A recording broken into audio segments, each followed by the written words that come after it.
Bienvenidos a su canal Presciencia Truquinis. Bueno, antes de empezar les invito a suscribirse a mi canal, a que le den me gusta, si me están siguiendo desde antes sobre los audiolibros.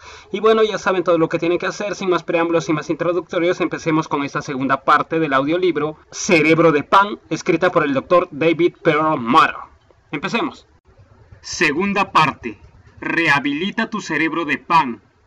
Ahora que tienes una vista panorámica del cerebro de pan, el cual engloba más que solo los cereales e incluye casi todos los carbohidratos, es hora de fijarnos en las formas por medio de las cuales puedes fomentar la salud y la función ideales de tu cerebro. En la siguiente sección del libro examinaremos 3 hábitos claves: la alimentación, el ejercicio y el sueño. Cada uno desempeña un papel significativo en la prosperidad o en el deterioro cerebral. Con las lecciones descritas en esta parte, estarás muy bien preparado para ejecutar el protocolo de 4 semanas esbozado en la tercera parte. Capítulo 7.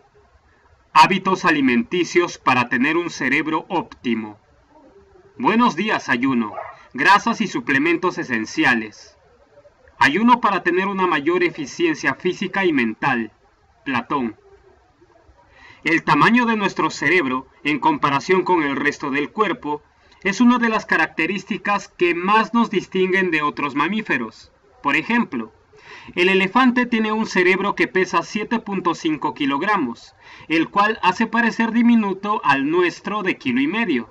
Sin embargo, su cerebro representa 1 sobre 550 de su peso total, mientras que el nuestro guarda una proporción de 1 sobre 40, con nuestro peso corporal total. Por lo tanto, no podemos comparar el poder del cerebro ni la inteligencia solo con base en el tamaño. Es la proporción del tamaño del cerebro en relación con el tamaño del cuerpo la clave cuando se piensa en la capacidad funcional de dicho órgano. No obstante, más importante aún que el gran volumen de materia cerebral, es el hecho de que cada gramo de la misma consume una cantidad gigantesca y desproporcionada de energía. Aunque representa 2.5% del peso total del cuerpo, consume un sorprendente 22% del gasto de energía en reposo. El cerebro humano usa cerca de 350% más energía que los de otros primates, como los gorilas, los orangutanes y los chimpancés. Por lo tanto, se requieren muchas calorías alimenticias para mantenerlo en marcha. Por fortuna, nuestros cerebros grandes y poderosos nos han permitido desarrollar la capacidad y la inteligencia para sobrevivir en condiciones extremas, como durante temporadas de escasez. Es posible concebir el futuro y planearlo, cualidad propia de los humanos. Además, entender en buena medida las extraordinarias capacidades que tenemos nos puede ayudar a tomar decisiones informadas que optimicen nuestra dieta para tener un cerebro sano y funcional. El poder del ayuno. Un mecanismo fundamental del cuerpo humano, que ya he mencionado con anterioridad, es su capacidad de convertir las grasas en combustible vital durante las temporadas de escasez. Es posible romper las grasas en moléculas especializadas llamadas cetonas. Una de las que ya he mencionado, el ácido beta-hidroxibutírico, beta-HBA, es un combustible superior para el cerebro.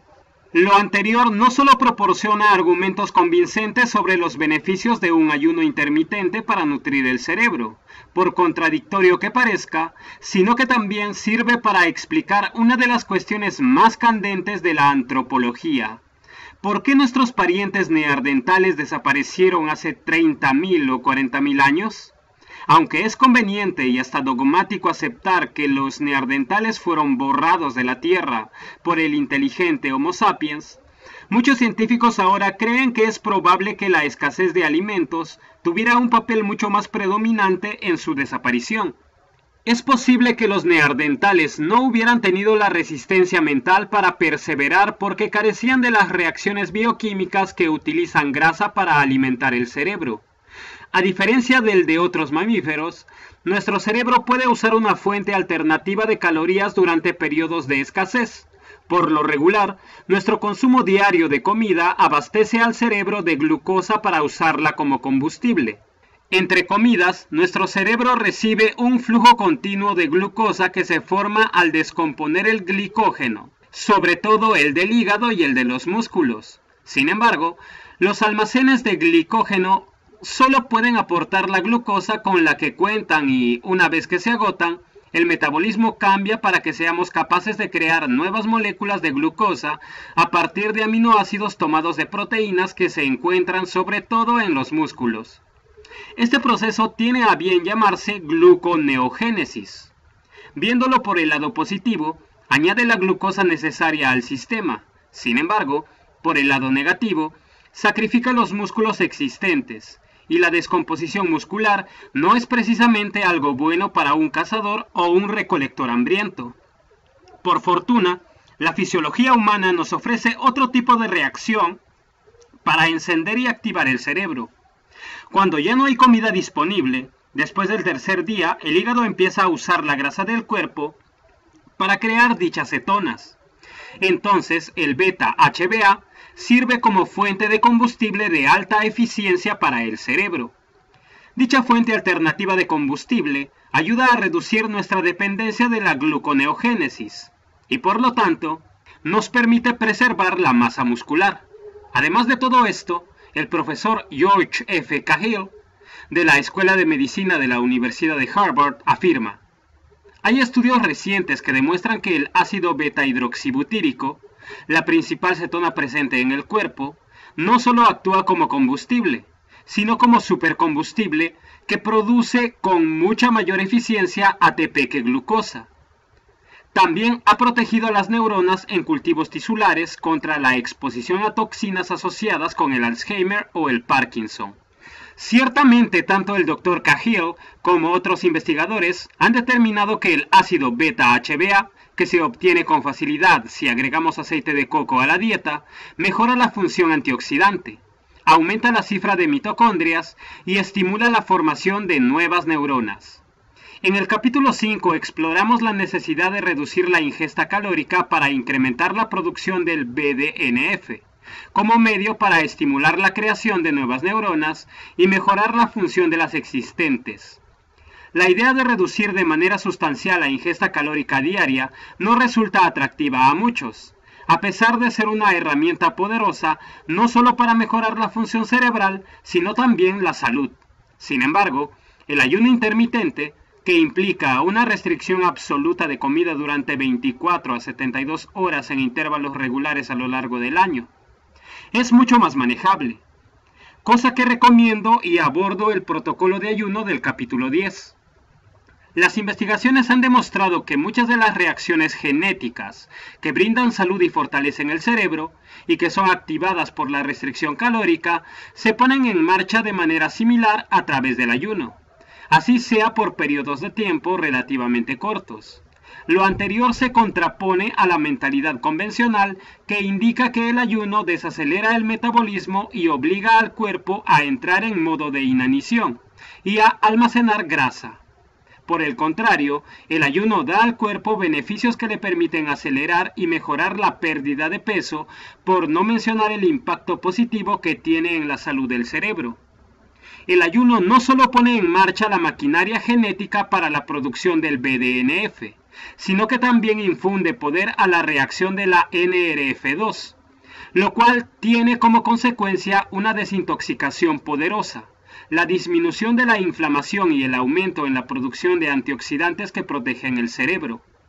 El ayuno obliga al cerebro a dejar de usar la glucosa como combustible y a utilizar, en vez de eso, las cetonas que produce el hígado. Cuando el cerebro metaboliza las cetonas como combustible, hasta el proceso de suicidio celular, apoptosis, disminuye, mientras que los genes mitocondriales se activan y se acelera la replicación de las mitocondrias. En términos simples, el ayuno promueve la producción de energía y sienta las bases para un mejor funcionamiento cerebral y una mayor agudeza. El ayuno como acto espiritual es parte integral de la historia de la religión. Todas las grandes religiones lo promueven como acto que va más allá de lo ceremonial. De hecho, siempre ha sido parte fundamental de la práctica espiritual, como en el caso del Ramadán musulmán y el Yom Kippur judío. Los yogis también practican la austeridad alimenticia, y los chamanes dejan de comer durante sus búsquedas de visión. El ayuno es una práctica común entre los cristianos devotos, y de hecho, la Biblia da ejemplos de ayunos de un día, de 3 días, de una semana y hasta de 40 días. ¿Qué tienen en común el ayuno y las dietas cetogénicas?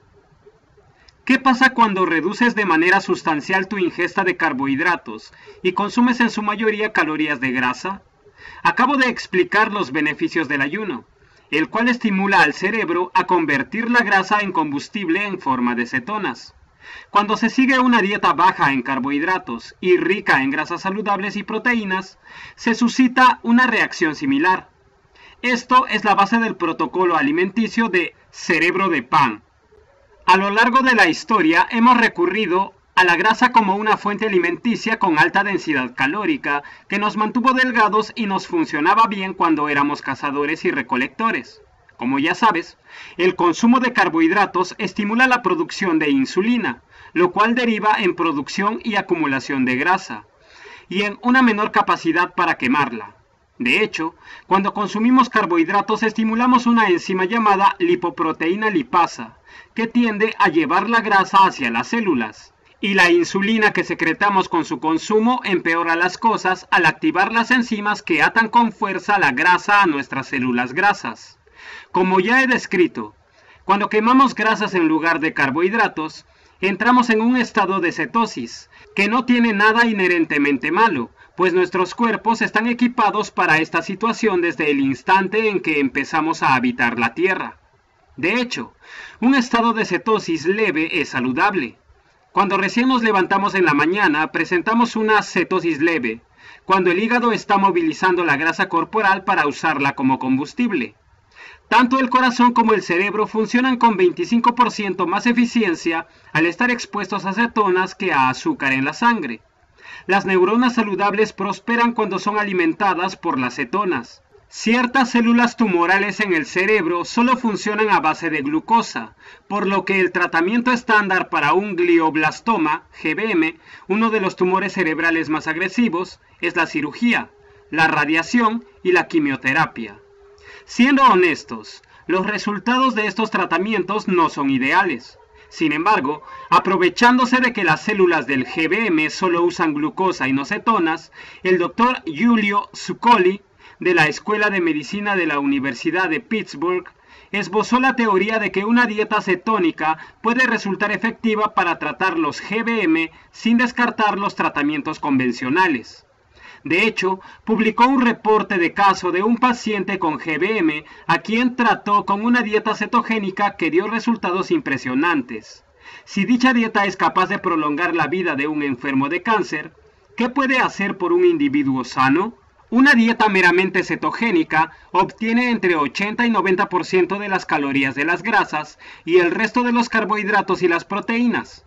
Sin duda es algo extremo, pero no olvides que las cetonas son, por mucho, el combustible cerebral más efectivo.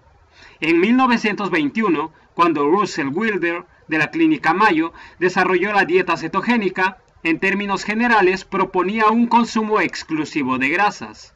Ya en los años 50 se descubrió la existencia de triglicéridos de cadena media, MCT, los cuales actúan como precursores en el cuerpo del beta-HBA y pueden consumirse en forma de aceite de coco. El protocolo de dieta delineado en el capítulo 10 rinde tributo a los principios cetogénicos que reducen los carbohidratos de manera significativa hasta el punto en el que el cuerpo se ve obligado a quemar grasa mientras aumenta el consumo de dicha grasa y añade nutrientes para aumentar la producción del beta-HBA. Limitarás el consumo de carbohidratos a no más de 30 o 40 gramos al día durante 4 semanas. Después de las cuales podrás aumentarlo a 60 gramos. El grado de cetosis que serás capaz de lograr puede ser medible con tiras reactivas para medición de cetonas, las cuales suelen ser usadas por los diabéticos y están disponibles en cualquier farmacia. No requieren más que una gota o 2 de sangre o de orina, dependiendo del tipo de medidor.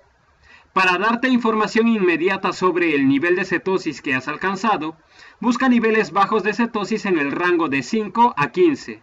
Algunos medidores usan tablas de color, así que es necesario que sepas cuál es el que señala el nivel que indique que tu cuerpo está usando efectivamente las cetonas como energía. Si sigues mi protocolo, es probable que quizá después de la primera semana del plan entres en un estado de cetosis leve, así que tal vez quieras realizar la medición para constatarlo por ti mismo. Sin embargo, toma en cuenta que hay personas que se sienten mejor teniendo niveles mayores de cetosis. 7 suplementos que estimularán tu cerebro. Me encanta cuando las tiras cómicas exponen una verdad muy cruda apenas en un parpadeo, tiempo suficiente para absorber el dibujo y el pie de imagen.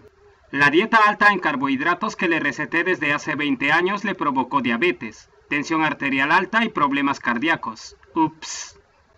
La que abre esta sección me llamó la atención hace ya varios años, pues desde entonces he pensado que ojalá más médicos fueran tan inteligentes como el caricaturista Randy Glasbergen.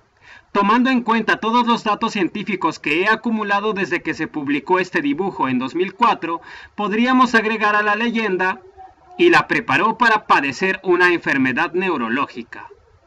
La triste realidad del mundo de los médicos de nuestros tiempos es que es probable que no obtengas mucha información útil sobre cómo prevenir los trastornos cerebrales durante una consulta con tu internista. Hoy en día, las consultas médicas duran a lo mucho 15 minutos y te atiende un médico que quizá esté actualizado o no con respecto a los datos más recientes sobre cómo preservar las facultades mentales. Lo más perturbador es que muchos de los médicos actuales que estudiaron la especialidad hace décadas no tienen nociones sólidas de nutrición y de sus efectos en la salud. No lo digo para echar tierra a la industria de la que vivo, sino que solo estoy señalando una verdad que en general es consecuencia de la economía. Tengo la esperanza de que la siguiente generación de doctores estará más equipada para inclinar la balanza hacia el lado de la prevención, en lugar de enfocarse tanto en el tratamiento.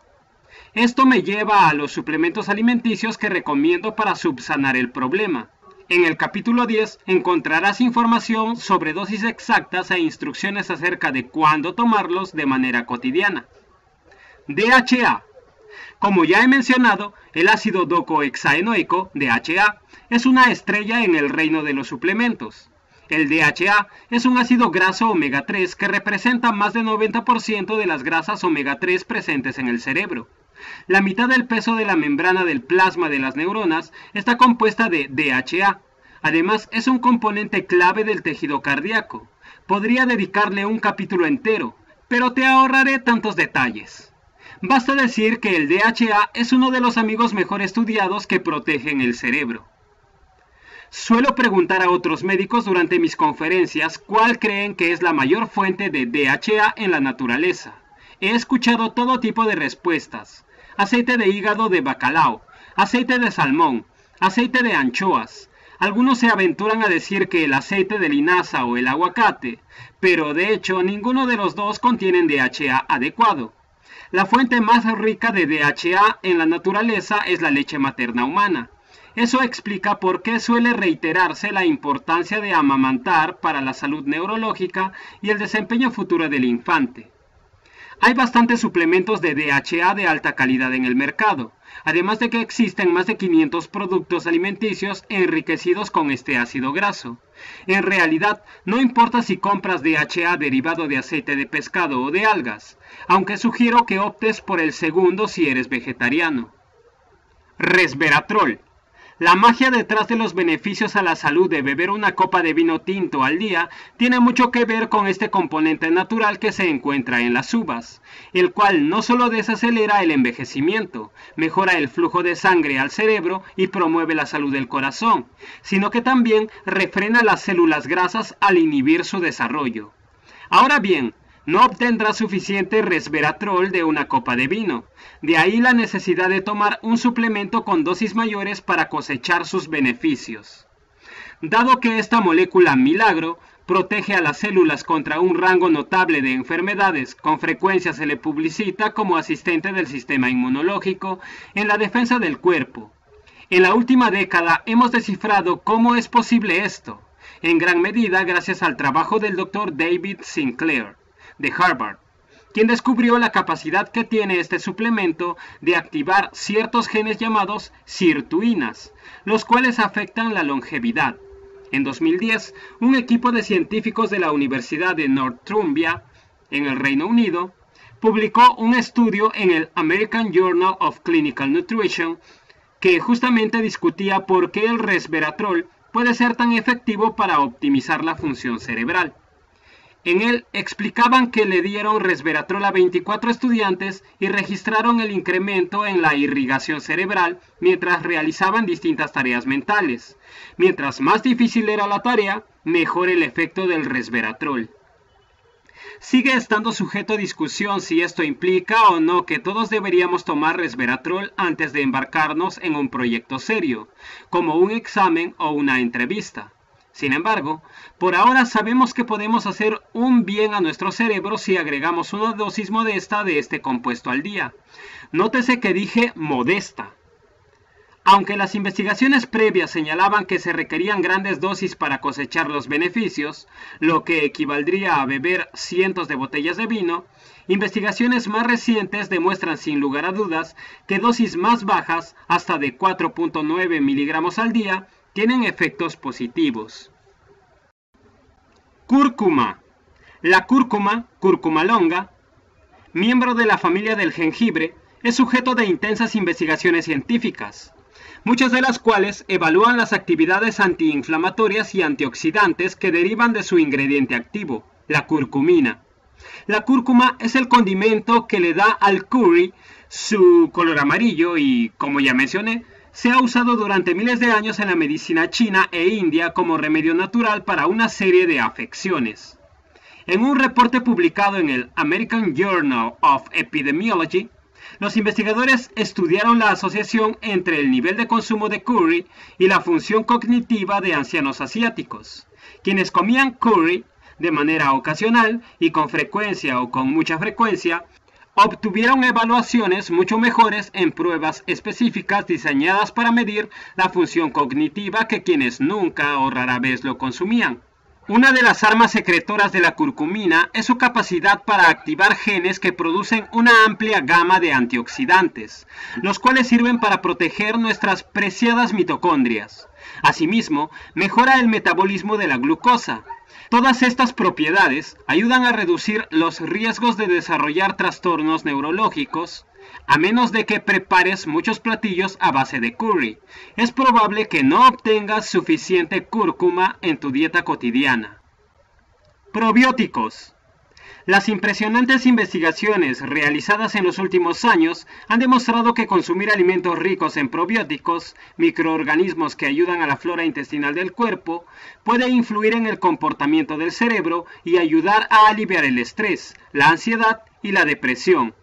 Los probióticos nutren y fortalecen a estas tribus de buenas bacterias, que viven en los intestinos y ayudan a la digestión. Asimismo, influyen en la producción, absorción y transporte de neurotransmisores como la serotonina, la dopamina y el factor de crecimiento nervioso, que son esenciales para la salud cerebral y la función neuronal. Para entender cómo es posible esto, se requiere que hagamos un repaso breve de los fundamentos científicos de la comunidad entre flora, intestino y cerebro. Como ya hemos dicho, el intestino se conoce también como segundo cerebro. Es un área de investigación fascinante y activa, que ha demostrado, después de extensos estudios realizados en años recientes, que hay una carretera de comunicación íntima entre el cerebro y el sistema digestivo. A través de esta conexión de dos vías, el cerebro recibe información sobre lo que está ocurriendo en el intestino, mientras que el sistema nervioso central envía la información de vuelta a él para garantizar su óptimo funcionamiento. Esta ida y vuelta de información nos ayuda a controlar nuestro comportamiento alimenticio y nuestra digestión, e incluso a dormir bien durante las noches. El intestino también envía señales hormonales que transmiten al cerebro sensaciones de satisfacción, hambre o hasta dolor por inflamación intestinal.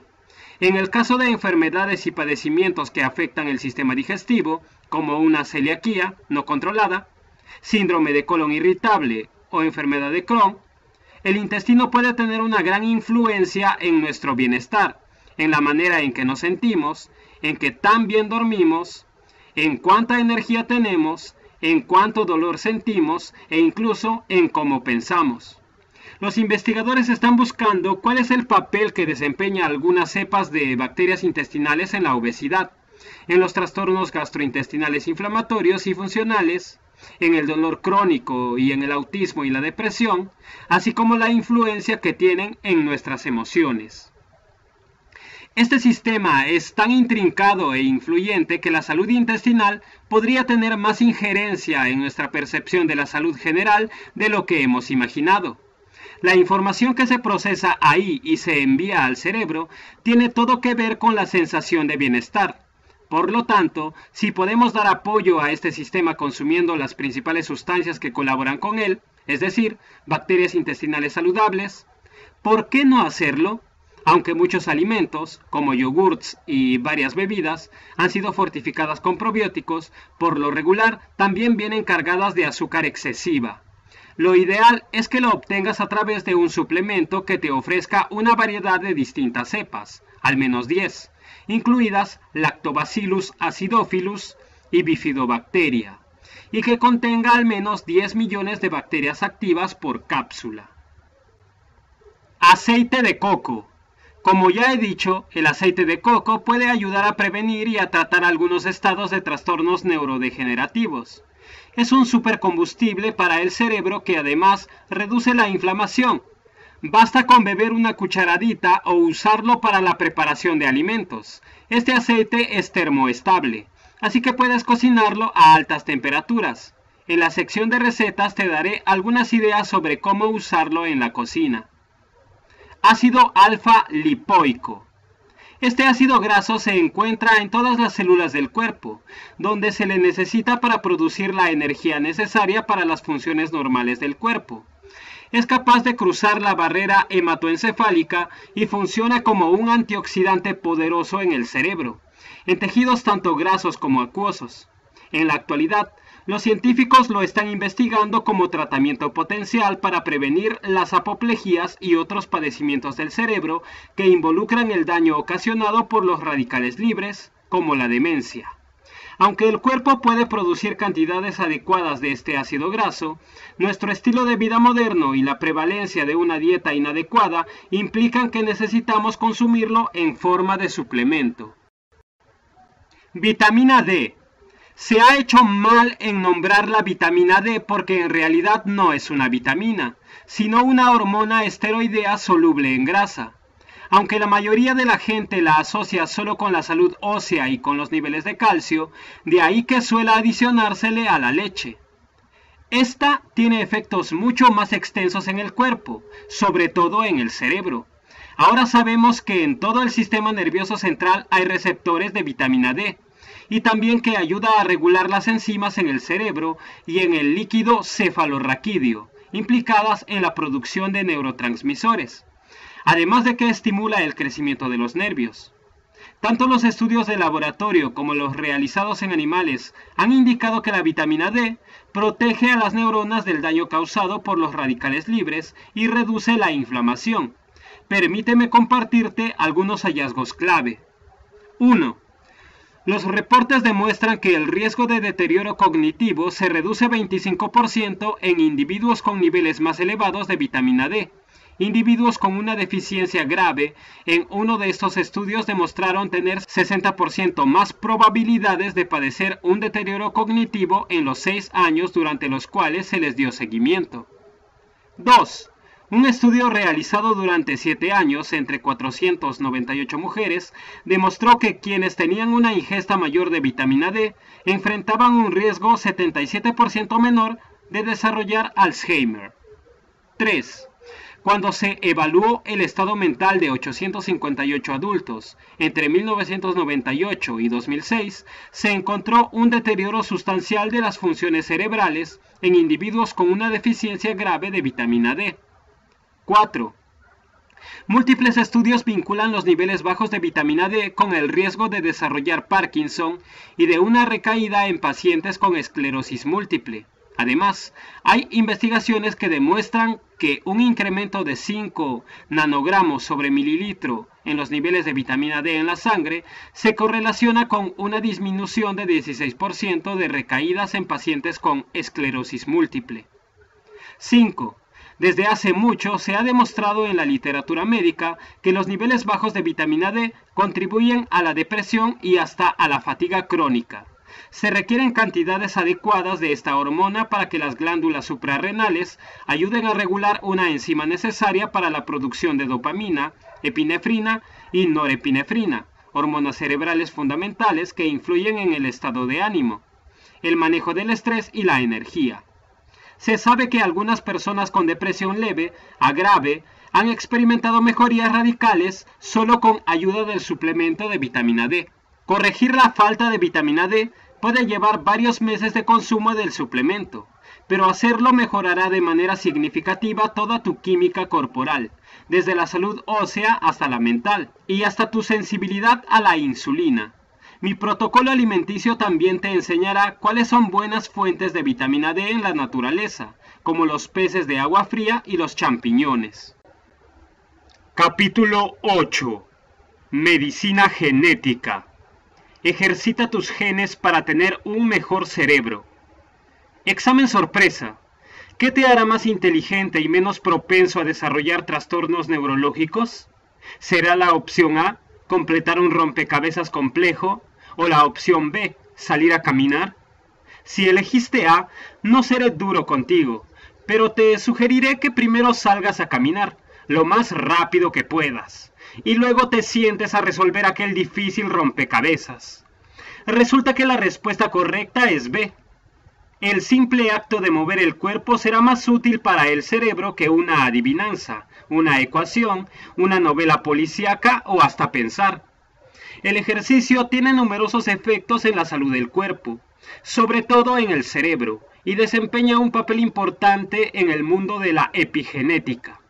En términos simples, cuando haces ejercicio, entrenas de igual modo tu configuración genética. El ejercicio aeróbico no solo activa los genes vinculados con la longevidad, sino también se enfoca en el gen que codifica la producción del BDNF, la hormona de crecimiento del cerebro. También se ha demostrado que revierte el deterioro de la memoria en los ancianos y aumenta el desarrollo de nuevas neuronas en el hipocampo. Durante mucho tiempo hemos sabido que el ejercicio físico es bueno para el cerebro, pero solo en la última década hemos sido capaces de cuantificar y calificar la extraordinaria relación que existe entre estar en forma física y estar en forma mental. Ha requerido la colaboración de varios investigadores inquisitivos que trabajan en distintos campos como neurocientíficos, fisiólogos, bioingenieros, psicólogos, antropólogos y médicos con distintas especialidades. También ha implicado el desarrollo de varias tecnologías avanzadas que nos permiten analizar y comprender el funcionamiento interior de la materia cerebral, incluyendo las neuronas. Los hallazgos más recientes hacen innegablemente claro que la conexión entre el ejercicio y la salud cerebral no es solo una relación. En palabras de la autora científica Gretchen Reynolds, para The New York Times, es la relación. El ejercicio, según los últimos descubrimientos, parece construir un cerebro resistente al encogimiento físico y mejora la flexibilidad cognitiva. Esto puede significar, querido lector, que no hay mejor herramienta en nuestras manos que el movimiento físico.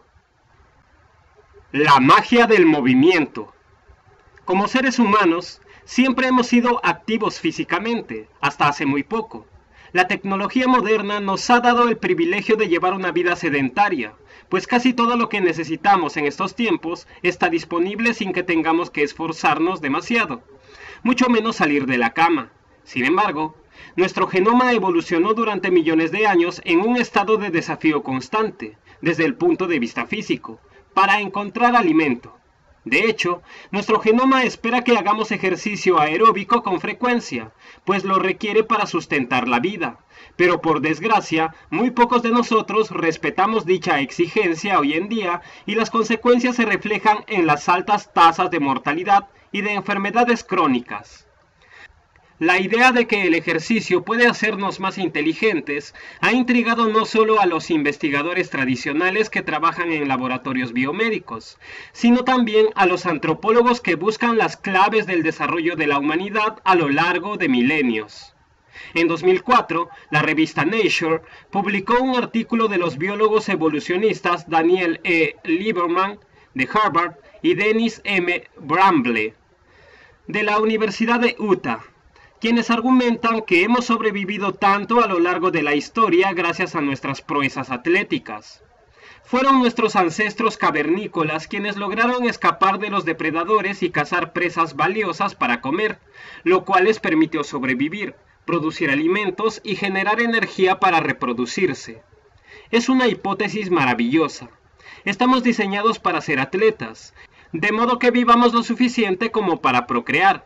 Esto significa que la selección natural impulsó a los primeros humanos a evolucionar para convertirse en seres de una agilidad suprema, por medio del desarrollo de piernas más largas, dedos de los pies cortos y estructuras auditivas intrincadas que nos ayudan a mantener un mejor equilibrio y una mayor coordinación al caminar en dos piernas, en lugar de sobre cuatro. Durante mucho tiempo, la ciencia ha sido incapaz de explicar por qué nuestro cerebro ha crecido tanto y de forma tan desproporcionada, si lo comparamos con el de otros animales. La ciencia evolutiva del pasado disfrutaba hablar sobre nuestros comportamientos carnívoros y nuestra necesidad de interacción social, lo cual exige patrones de pensamiento complicados, para cazar y matar, así como para involucrarse en relaciones con otros. Pero ahora la ciencia ha agregado otro ingrediente a la mezcla, el ejercicio físico. Según investigaciones recientes, le debemos buena parte de nuestro cerebro a la necesidad de pensar, pero también a la necesidad de correr. Para llegar a esta conclusión, un grupo de antropólogos examinó patrones entre el tamaño del cerebro y la capacidad de resistencia de varios animales, desde conejillos de indias y ratones hasta lobos y ovejas. Notaron que las especies con la mayor capacidad de resistencia innata también tenían los mayores volúmenes cerebrales en relación con su tamaño corporal. Luego los investigadores llevaron el experimento más lejos examinando ratas y ratones que habían sido criados intencionalmente para correr maratones. Crearon una línea de animales de laboratorio con capacidades sorprendentes para correr después de cruzar a aquellos roedores que corrían más en las ruedas de las jaulas. Entonces empezó a surgir la verdad. Los niveles del BDNF y de otras sustancias que promueven el crecimiento tisular y la salud comenzaron a aumentar en estas nuevas variedades de roedores. Se sabe que el BDNF también impulsa el crecimiento cerebral, razón por la cual la nueva hipótesis es que la actividad física puede habernos ayudado a evolucionar y a convertirnos en seres inteligentes y agudos. David A. Reichlen, antropólogo de la Universidad de Arizona y líder en el campo de la evolución del cerebro humano, resumió el concepto de manera brillante en la explicación que dio en entrevista a The New York Times. Según lo parafrasea Gretchen Reynolds, el más atlético y activo fue el que sobrevivió y, como con las ratas de laboratorio, heredó las características fisiológicas que mejoraron su resistencia, incluyendo los niveles altos del BDNF. A la larga, estos primeros atletas tuvieron tanto BDNF en el organismo que una parte migró de los músculos al cerebro, donde fortaleció el crecimiento del tejido cerebral. Una vez teniendo una fuerte capacidad para pensar, razonar y planear, los primeros humanos pudieron ir puliendo las habilidades que necesitaban para sobrevivir, como aquellas para cazar y matar a las presas. Se beneficiaron de un círculo de retroalimentación positivo. Estar en movimiento los hizo más inteligentes y la agudeza mental les permitió mantenerse en movimiento y moverse de manera más efectiva. Con el paso del tiempo, los humanos terminarían por dedicarse al pensamiento complejo y a inventar cosas como las matemáticas, los microscopios y las computadoras. El meollo del asunto es que si la actividad física nos ayudó a desarrollar el cerebro que tenemos hoy en día, entonces me atrevo a afirmar que necesitamos el ejercicio para conservarlo en buen estado, sin mencionar que la actividad física es necesaria para seguir evolucionando y convertirnos en una especie más perspicaz, rápida e inteligente. Ligero y veloz. La explicación biológica acerca de por qué es tan benéfico el ejercicio para la salud del cerebro va más allá del argumento de que promueve una mejoría de la irrigación en el cerebro y le lleva nutrientes para el crecimiento y el mantenimiento celular. Sin duda, el buen flujo sanguíneo es algo positivo, pero también es algo que ya sabíamos desde hace mucho.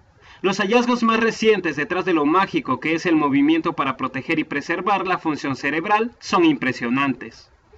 Todo se reduce a 5 beneficios: controlar la inflamación, aumentar la sensibilidad a la insulina, influir en un mejor control del azúcar en la sangre, expandir el tamaño del centro de la memoria y, como ya he mencionado, impulsar los niveles del BDNF. Algunos de los descubrimientos científicos más convincentes se han realizado apenas en el último par de años. En 2011, el Dr. Justin S. Rhodes y su equipo en el Instituto Beckman de Ciencia y Tecnología Avanzadas de la Universidad de Illinois estudiaron a 4 grupos de ratones que vivían en 4 condiciones distintas. Uno de ellos vivían rodeados de lujos, en un contexto que incluía alimentos espléndidos y buenos para los ratones, nueces, frutas y quesos y aguas saborizadas, así como muchos juguetes divertidos para explorar, como espejos, pelotas y túneles. El segundo tenía acceso a los mismos beneficios y juguetes, pero donde vivían había ruedas de ejercicio. Las jaulas del tercer grupo eran las típicas de laboratorio, que no contenían nada extraordinario y donde los ratones comían alimento industrializado para roedores. El cuarto grupo tampoco tenía acceso a los lujos ni a la comida ostentosa, pero en su jaula había una rueda de ejercicio. Al principio del estudio, los ratones fueron sometidos a una serie de pruebas cognitivas y se les inyectó una sustancia que permitiría a los científicos rastrear los cambios estructurales del cerebro. Durante los siguientes meses, los investigadores permitieron que los ratones hicieran lo que quisieran en sus respectivos hogares, después de lo cual volvieron a someterlos a las pruebas de función cognitiva y examinaron sus tejidos cerebrales. La variable que destacó entre las demás fue si los ratones tenían o no una rueda de ejercicio. No importaba si tenían juguetes u otros objetos en las jaulas. Los animales que se ejercitaron eran los que tenían cerebros más saludables y salían mejor en las pruebas cognitivas. Quienes no corrían, a pesar de estar en un contexto estimulante, no mostraban mejorías cognitivas. Los investigadores buscaban en particular las mejorías cognitivas que implicaban un impulso del pensamiento complejo y de la resolución de problemas. Solo el ejercicio resultaba clave para la mejoría. Sabemos que el ejercicio estimula la generación de nuevas neuronas. Los científicos midieron este efecto al comparar a los ratones y a las ratas que corrieron durante algunas semanas con los roedores sedentarios. Los animales que corrían tenían el doble de neuronas en el hipocampo que los roedores flojos. Otros estudios han examinado qué tipos de ejercicios son los más efectivos. En 2011, cuando se dividió a un grupo de 120 hombres y mujeres ancianos en 2 equipos, una de las cuales había sido asignado a un programa de caminata y el otro a un régimen de estiramientos, los caminadores les ganaron a los que se estiraban, mostrando un crecimiento del hipocampo después de un año, así como mayores niveles del BDNF en la sangre. Los del segundo equipo, por otro lado, perdieron volumen cerebral por la atrofia natural y no se desempeñaron tan bien en las pruebas cognitivas. Sin importar cuál sea la actividad, hay suficientes pruebas que demuestran a ciencia cierta que el ejercicio no necesita ser agotador para ser efectivo para el cerebro. Desarrolla nuevas redes. Se ha demostrado que el ejercicio induce la formación de nuevas neuronas en el cerebro, pero el verdadero milagro es que también se ha hallado que ayuda a construir nuevas redes neuronales en el cerebro. Una cosa es engendrar neuronas y otra es organizarlas para formar una red que funcione de manera armónica. El simple hecho de tener nuevas neuronas no nos hace más inteligentes, sino que tenemos que ser capaces de interconectar dichas células con las redes neuronales existentes. De otro modo, vagarán sin destino y a la larga morirán.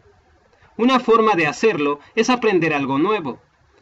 En un estudio realizado en 2005, las neuronas recién producidas de los ratones se integraban a las redes cerebrales del animal si éste aprendía a navegar en un laberinto con agua.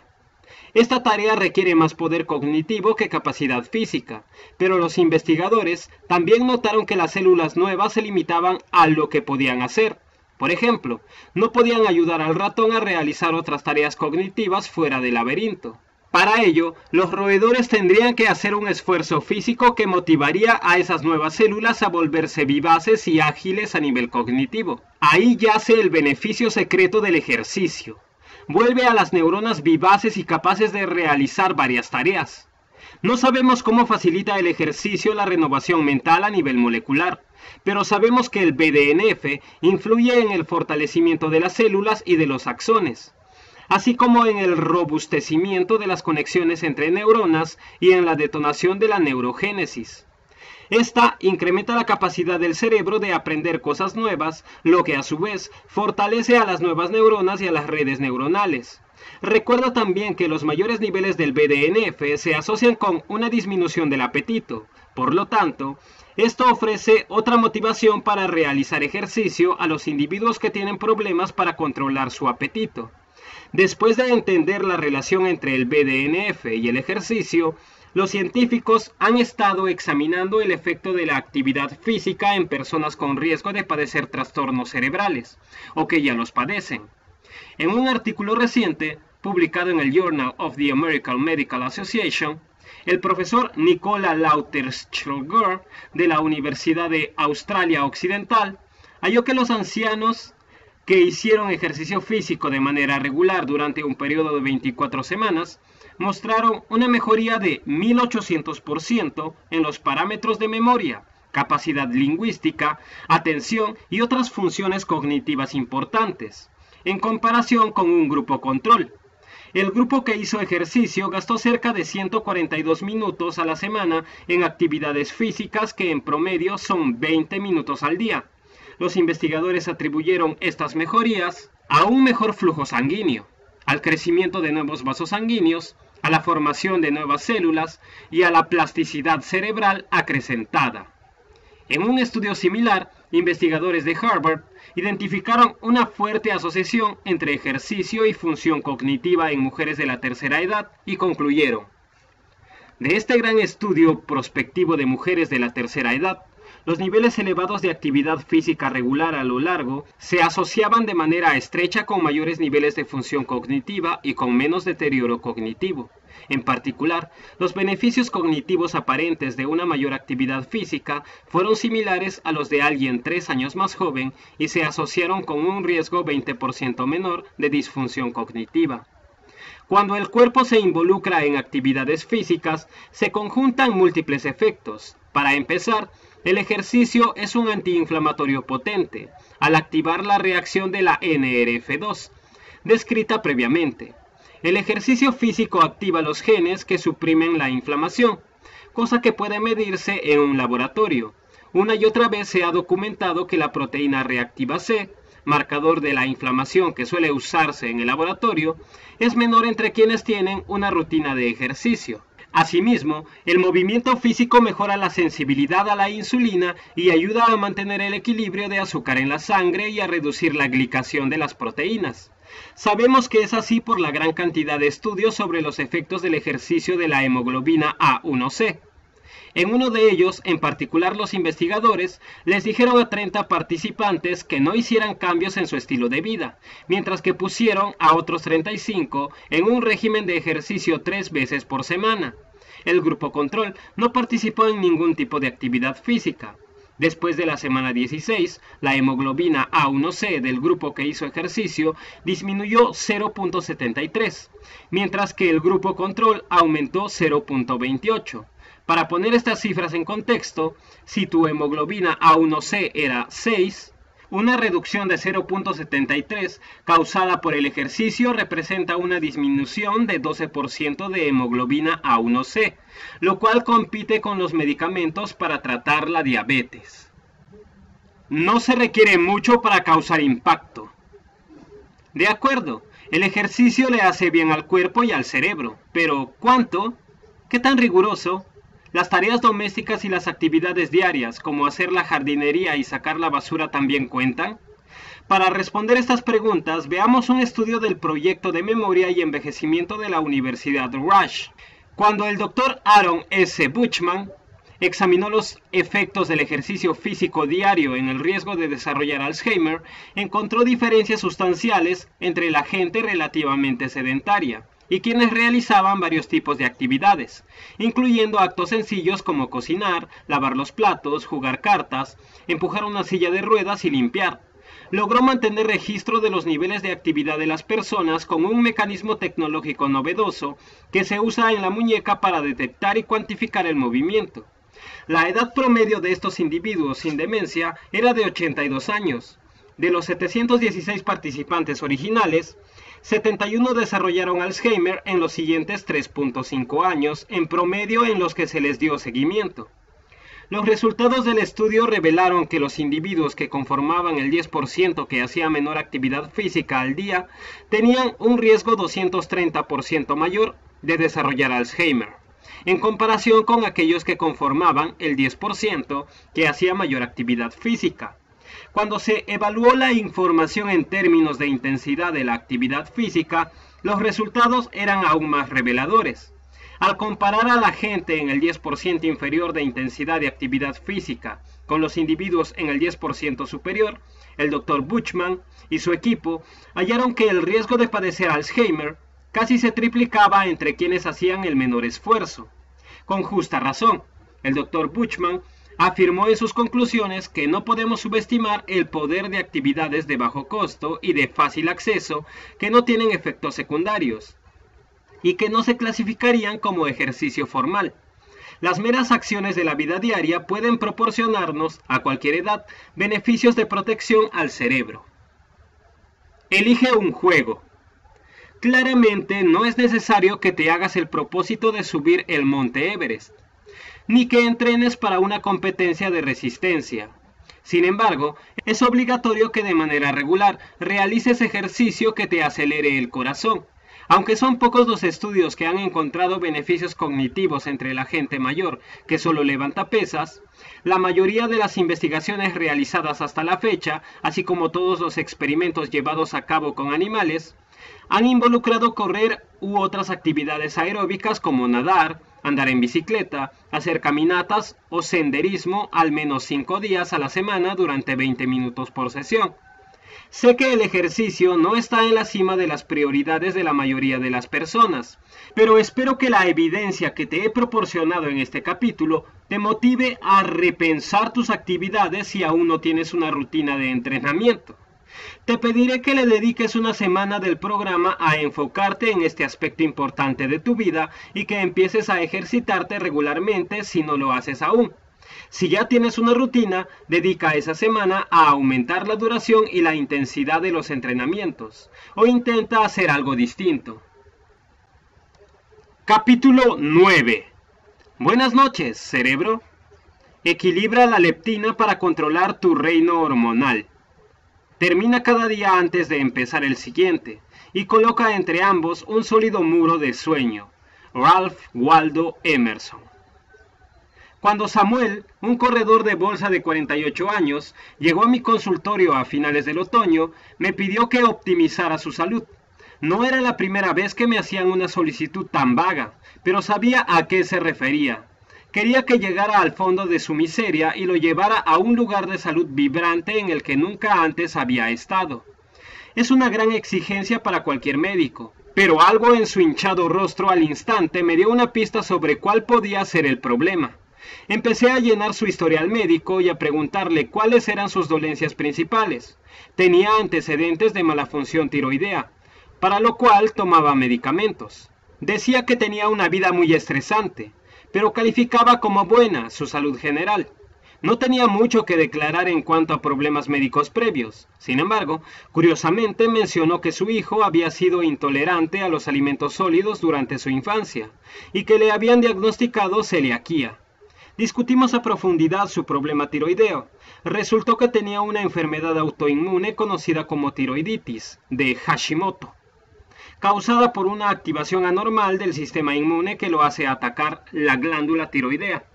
Me adelanté a solicitar un examen de sensibilidad al gluten, el cual arrojó resultados contundentes. Como era de esperarse, era muy intolerante a dicho gluten. Solo uno de los 24 resultados de anticuerpos salió en índices normales. Necesitaba someterse de inmediato a una dieta libre de gluten. Su respuesta a la dieta fue sobresaliente, para ser franco, bastante predecible dada su experiencia y la de su hijo. 4 meses después de empezarla, recibí una carta suya que me hizo sonreír. Admitía por escrito cuán mala era su vida en el momento en que había hecho la cita para verme. Me había mentido cuando me dijo que su salud era buena, en sus propias palabras. Antes de que me diagnosticaras como intolerante al gluten, mi salud iba en una espiral descendente. Aunque apenas tenía 40 años y me ejercitaba a diario, me sentía aletargado y luchaba por sobrevivir un día más. Me estaba volviendo irritable y me enojaba por las cosas más insignificantes. Luego empezó la depresión, y no podía librarme de los pensamientos negativos. Estaba convencido de que me estaba muriendo. Hoy soy una persona nueva. Otra vez soy animoso y tengo energía todo el día. Duermo bien durante las noches y ya no tengo dolor articular. Puedo pensar con claridad y no me distraigo de mis obligaciones. Lo mejor es que la grasa acumulada durante años en mi abdomen se derritió como si nada en un par de semanas.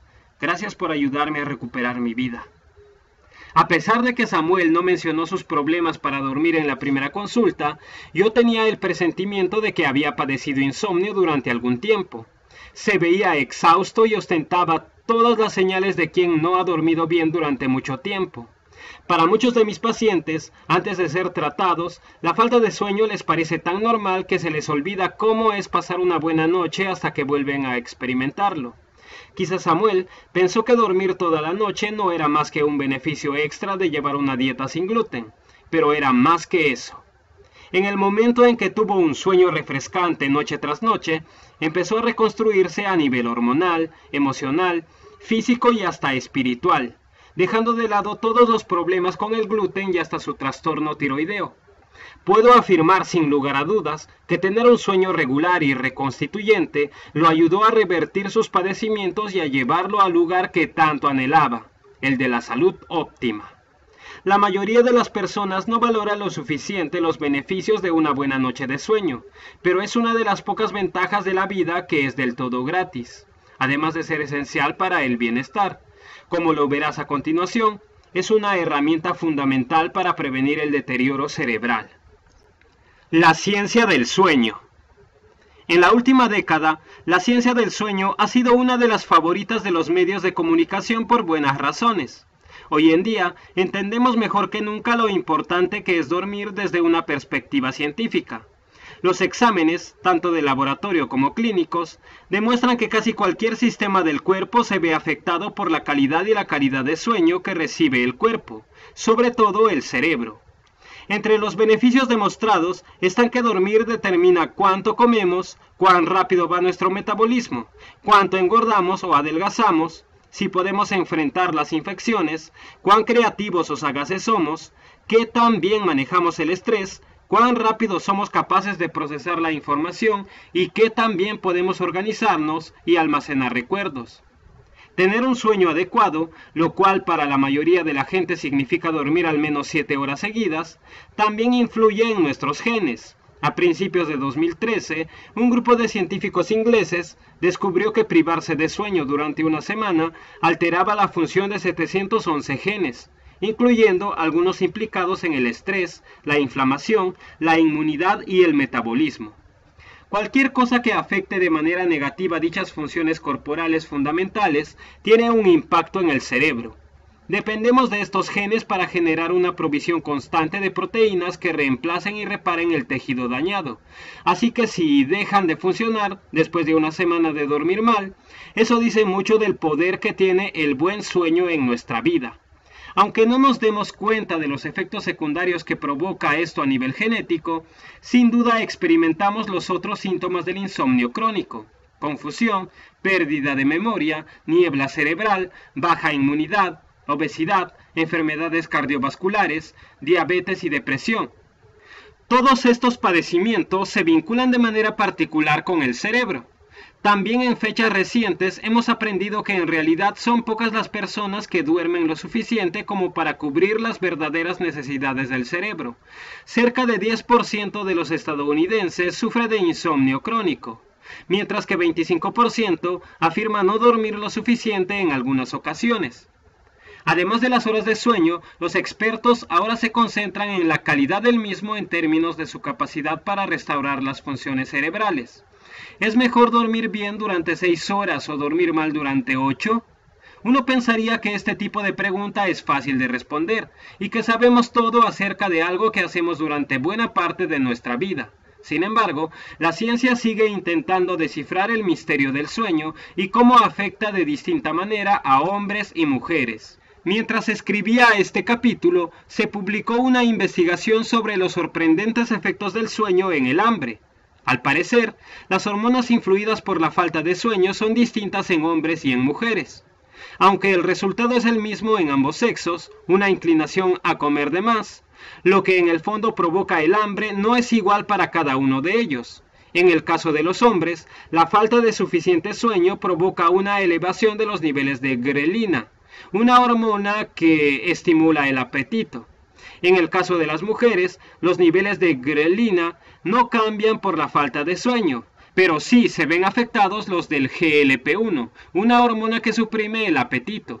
Estoy de acuerdo en que una diferencia tan sutil puede parecer insignificante, pues el resultado final de comer de más ocurre sea cual sea el caso, pero esta conclusión demuestra cuán poco sabemos sobre la bioquímica del cuerpo humano en relación con el sueño. No obstante, si hay algo que sí sabemos es que dormir se vuelve un desafío cada vez mayor conforme envejecemos. Esto ocurre por varias razones, muchas de las cuales derivan de padecimientos médicos que pueden hacer mella en las horas de sueño. Hasta 40% de los adultos mayores no logra dormir bien durante la noche debido a problemas crónicos como apnea del sueño e insomnio. Incluso hay evidencias que confirman la relación entre el sueño alterado y el deterioro cognitivo.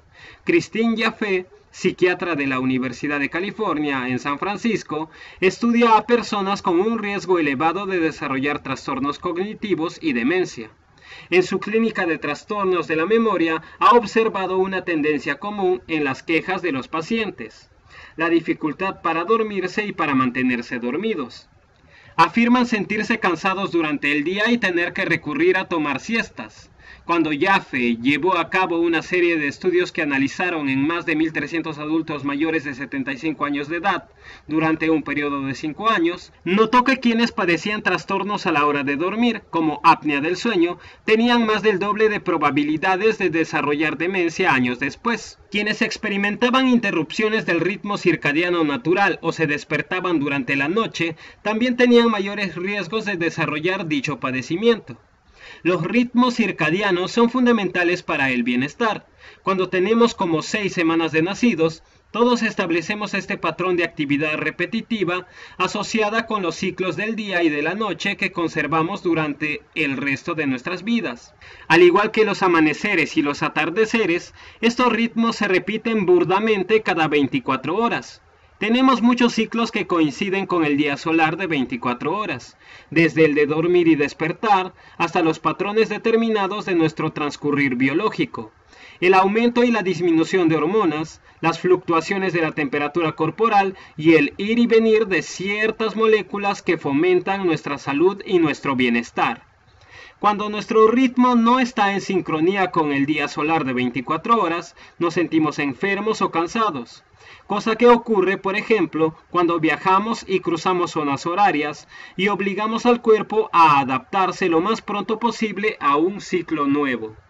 He descubierto que la mayoría de la gente no suele tener conciencia de lo mucho que su ritmo inherente se fundamenta en sus hábitos de sueño y en qué medida este es controlado por el cerebro.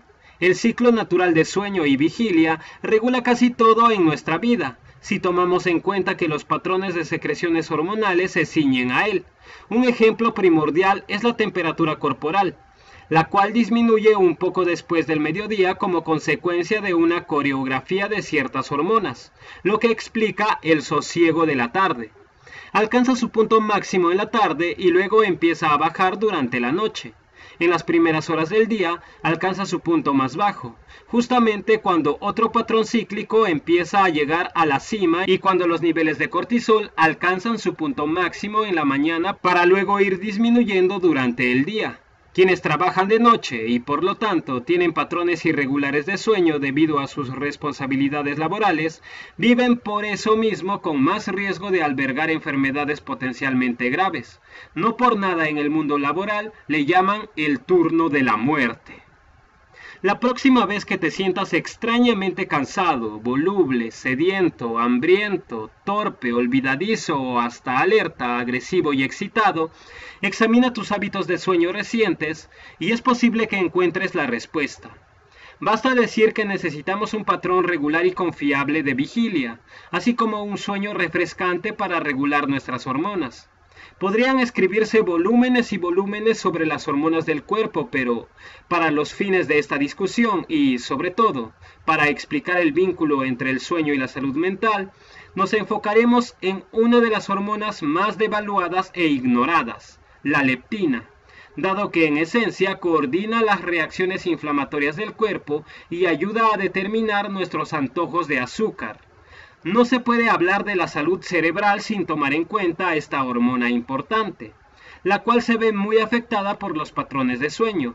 Si tomas las riendas de este maestro de ceremonias biológico, podrás gobernar tu reino hormonal para beneficio de tu cerebro y de tu cuerpo. Mientras más gordo seas, más pequeño será tu cerebro. Corría el año de 1994. Un hallazgo dejó boquiabierta a la comunidad médica y cambió para siempre nuestra perspectiva del cuerpo humano y de su sistema hormonal complejo, así como la del sueño y su verdadero poder en la orquestación del imperio.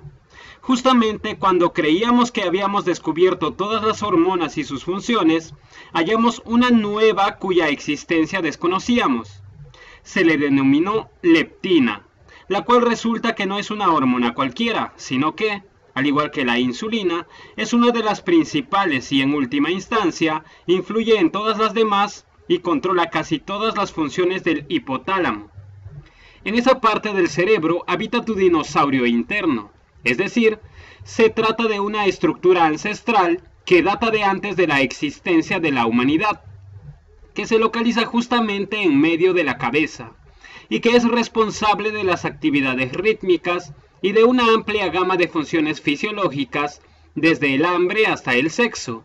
Pero quizá este descubrimiento se hizo hasta apenas hace poco porque la leptina se encontró en un lugar improbable, las células grasas. Antes mencioné que solíamos pensar que las células grasas no eran más que acumuladoras de calorías innecesarias, pero ahora sabemos que el tejido adiposo participa en nuestra fisiología tanto como los otros órganos vitales, gracias a hormonas resistentes como la leptina, que determina si terminaremos o no teniendo abdómenes grandes y cerebros pequeños. Primero que nada, cabe hacer una aclaración. La función de la leptina en el cuerpo, como la de casi cualquier otra hormona, es sumamente compleja.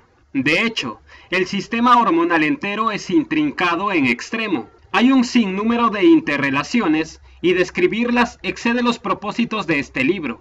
Por lo pronto lo pondré en términos simples y compartiré contigo solo aquello que necesitas saber para tomar la batuta de tus hormonas y beneficiar tu cerebro. La leptina es, en su nivel más básico, una herramienta primitiva de supervivencia que se vincula de manera particular con la coordinación de las reacciones metabólicas, hormonal y conductual a la inanición. Como tal, tiene un efecto poderoso en las emociones y en el comportamiento. Digamos que es una especie de portero, así que una vez que conozcas esta hormona, sabrás cómo regular el descanso de tu sistema hormonal, y con ello, controlar tu salud de maneras inimaginables. Aunque la leptina se encuentra en las células grasas, no significa que sea mala. En exceso, como todo, podría derivar en problemas de salud, sobre todo en enfermedades degenerativas y en una menor longevidad. Sin embargo, los niveles sanos de leptina hacen justamente lo contrario. Previenen la mayoría de las enfermedades ligadas al envejecimiento y fomentan la longevidad. Mientras más aumentes tu sensibilidad a esta hormona fundamental, más sano estarás. Cuando hablo de sensibilidad, me refiero a la manera en que los receptores corporales de esta hormona la reconocen y la usan para llevar a cabo diversas operaciones. Nora T. Gedgaudas, aclamada terapeuta nutricional, define la leptina en concreto en su libro Primal Body, Primal Mind. En esencia, la leptina controla el metabolismo de los mamíferos. La mayoría de la gente cree que eso es responsabilidad de la tiroides, pero en realidad es la leptina la que tiene control sobre la tiroides, la cual, a su vez, regula la velocidad del metabolismo. La leptina vigila todo el almacenamiento de energía y decide si hacernos sentir hambre y almacenar más grasa, o si prefiere quemar la grasa existente. La leptina orquesta la reacción inflamatoria e incluso es capaz de controlar en el sistema nervioso la agitación simpática versus la parasimpática. Si alguna parte del sistema hormonal falla, incluyendo las suprarrenales o las hormonas sexuales, no tendrás posibilidades de resolver el problema de fondo si no controlas los niveles de leptina. Gedgaudas llama a la leptina el recién llegado a la cuadra que toma control de todo el vecindario. Denominación que me parece muy acertada. La próxima vez que sueltes el tenedor y te levantes de la mesa, agradécelo a tu leptina. Cuando tu estómago está lleno, las células grasas liberan la leptina que le indica a tu cerebro que deje de comer. Es el freno del cuerpo, la cual explica por qué la gente con niveles bajos de leptina tiende a comer en exceso. Un estudio seminal publicado en 2004 demostró cómo quienes experimentaban un descenso de 20% de los niveles de leptina tenían 24% más hambre y apetito, y se sentían atraídos a alimentos altos en calorías y en carbohidratos, en particular dulces, refrigerios salados y alimentos almidonosos. Pero, ¿qué causó este descenso de leptina?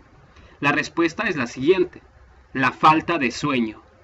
Hemos aprendido mucho de las hormonas a partir de los estudios del sueño, los cuales, a su vez, nos han hecho valorar la importancia de dormir y descansar en la regulación de las hormonas.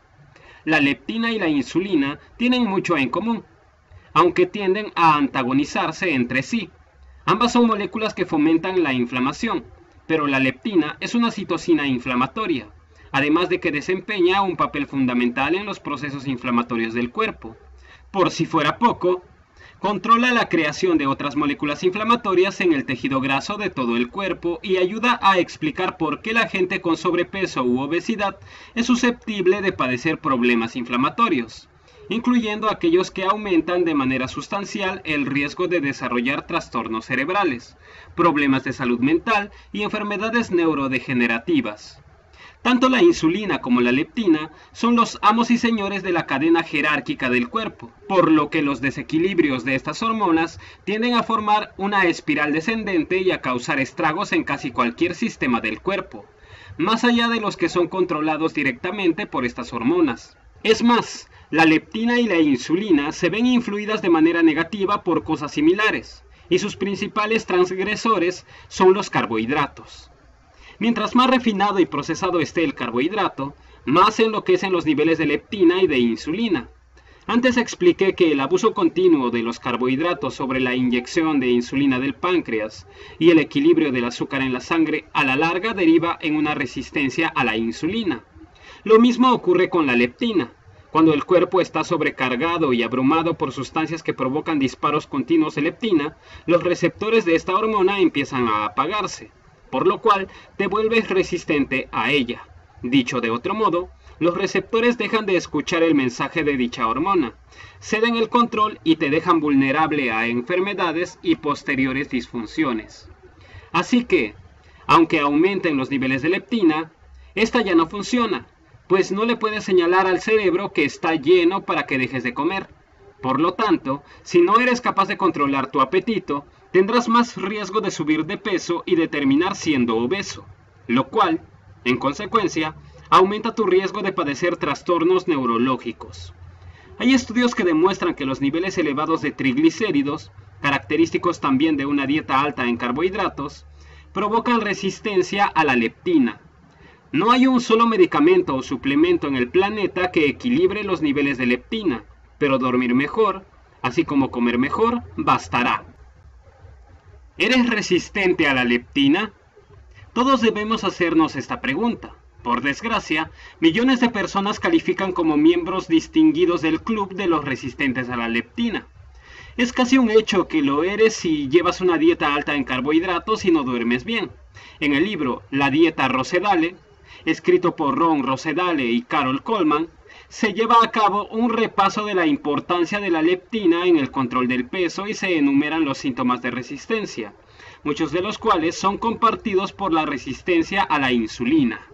Tener sobrepeso, ser incapaz de cambiar tu apariencia corporal, sin importar cuánto te ejercites, ser incapaz de bajar de peso o de evitar el rebote, ansiar con frecuencia comida reconfortante, sentirse fatigado después de comer, sentirse ansioso y estresado de manera consistente, sentir hambre todo el tiempo y a horas inusuales de la noche, tener la tendencia de comer tentempiés después de las comidas, poseer altos niveles de triglicéridos en ayunas, por encima de 100 miligramos sobre decilitro, sobre todo cuando igualan o exceden los de colesterol, tener osteoporosis, tener problemas para dormir o para no despertar en medio de la noche, tener la presión arterial alta, ansiar con regularidad azúcar o estimulantes como la cafeína, tener llantitas. No entres en pánico si tienes razones para creer que eres resistente a la leptina, pues el programa delineado en el capítulo 10 te guiará de vuelta al buen camino. Del otro lado, la grelina. Otra hormona relacionada con el apetito que debo mencionar antes de continuar es la grelina. Es el yin del yang de la leptina. La grelina es secretada en el estómago cuando está vacío e incrementa el apetito. Asimismo, envía mensajes al cerebro de qué necesitas comer. Como es de esperarse, cualquier alteración en la danza entre leptina y grelina será una declaración de guerra contra los antojos, contra la sensación de estar satisfecho, contra la capacidad de resistir las tentaciones en la cocina y contra la cintura. En estudios sobre el sueño, los niveles de grelina se disparan como consecuencia de un sueño inadecuado en el caso de los hombres. Esto, a su vez, detona la sensación de apetito y la propensión de inclinarse por alimentos altos en carbohidratos y bajos en nutrientes que, una vez que son consumidos, se convierten en grasa con facilidad. Cuando tus hormonas del apetito no se comportan adecuadamente, el cerebro, en esencia, se desconecta del estómago. Lo anterior te engaña y te hace creer que tienes hambre cuando no es así, además de impulsar más los antojos de alimentos tentadores que perpetuarán el círculo vicioso de la formación de grasa. Entonces, este ciclo activa los ciclos de retroalimentación más grandes que influyen en el equilibrio del azúcar en la sangre, en las reacciones inflamatorias y, por supuesto, en el riesgo de padecer trastornos y enfermedades cerebrales. Dicho en términos simples, si no puedes controlar tu hambre ni tu apetito, te deseo suerte en el manejo de tu química sanguínea, de tu metabolismo, de tu cintura y, en términos generales, de la posibilidad de devastar tu cerebro. Durante la tercera semana del programa te pediré que te concentres en lograr un sueño de alta calidad de manera rutinaria, de modo que recuperes el control de las hormonas que tienen todo que ver con el destino de tu cerebro. No será necesario que recurras a medicamentos para dormir, pues el mejor de todos los sueños se da de forma natural. Y así es como llegamos al final de la parte 4 de 5 del audiolibro Cerebro de Pan, escrita por el Dr. David Perlmutter. Como agradecimiento, te agradecería que dejes un comentario, que le des me gusta y que te suscribas al canal y así apoyar a que siga creando más material de este tipo. Bueno, nos vemos en la siguiente parte de Cerebro de Pan. See you. Suscríbete.